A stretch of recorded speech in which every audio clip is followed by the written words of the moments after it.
Ei, täna ma tahtsin sulle rääkida ohvrimeelsusest ja kuidas see mõjutab karjääris meie tulemusi või siis meie olekut või üldse heaolu ka tegelikult. Vaata, ma hakkasin selle teema peale mõtlema ühe inimese kommentaari peale, et ohvrimeelsus versus võtta vastutus ja olla nii-öelda kangelane oma elus. Ja me lähtusime küll nii-öelda siis lapsevanemaks olemisest, et kui paljud vanemad on oma laste suhtes ohvrimeelsed. Mis see tähendab? Kõige parem nii-öelda ohvrimeelsuse näide on sellest, et ma teen asju selleks, et saada.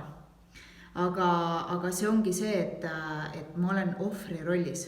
Ja kui ma olen ohvri rollis, siis tegelikult ma ei saa tuua neid tulemusi, mida ma tahan. Ja kui palju me tegelikult karjääris või siis suhtluses kolleegidega näiteks oleme ohvri rollis kinni. Et mina teen seda, siis sina teed seda ja nii edasi.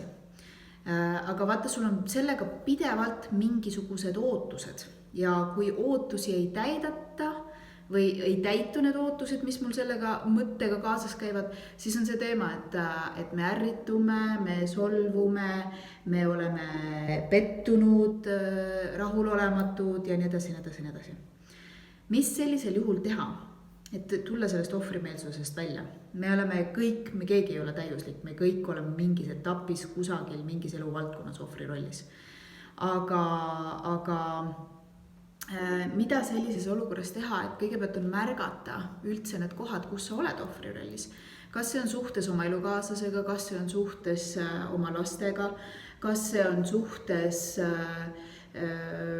oma kolleegidega näiteks, on see suhtes oma ülemusega või on see üleüldse suhtes nende otsustega, mis sa oma elus teed, mis puudutab näiteks sinu karjäärivalikuid, rahavalikuid, enesekindluse teemat, nii edasi on.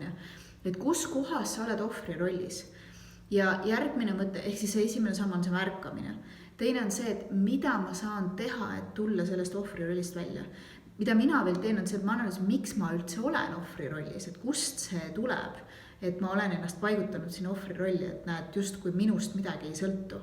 Kõige tugevamad ohvri rollis on olemas, kes süüdistavad kõiki teisi nii-öelda nende muredes. Riik on nõme, ülemus on nõme, kes iganes on nõmedad, on ju. Kliendid on nõmedad, kes iganes sinu jaoks siis mingis eluvaldkonnas määrav on. Aga igal juhul märka, siis vaata, miks oled ohvri rollis ja tule sealt välja, ehk siis võta vastutus. Otsi asjadele lahendusi, ära ütle, et ma ei saa sellepärast, vaid alati küsi endalt, kuidas ma saan. Kui sa küsid endalt avatud küsimuse, siis sa saad, su aju töötab nii kaua, kuni ta annab sulle vastuse, kuidas. Ja tema eesmärk on anda siis see vastus, mis sind ka nii-öelda siis kõnetab ja köidab ja viib sind tulemuseni, eks. Ehk siis küsi endalt, kuidas ma saan muuta asju, midagi paremaks teha. Ja mis on ohvrimeelsus hästi olulisem, kui sa midagi teed, siis tee seda armastusest, sellepärast, et sa tahad, sellepärast, et sa saad, sellepärast, et sul on võimalus seda teha. Ja mis sa sellega muudad? Sa muudad oma mõtteviisi, see puudutab väga palju ka raha, et raha mõtteviisi. Ehk siis ma annan sellepärast, ma saan, ma annan sellepärast, ma tahan, mitte sellepärast, et ma ootan midagi vastu. Kui sa ootad midagi vastu, siis see juba on piiratud ja juba on ohvrimeelsus seal sees, eks.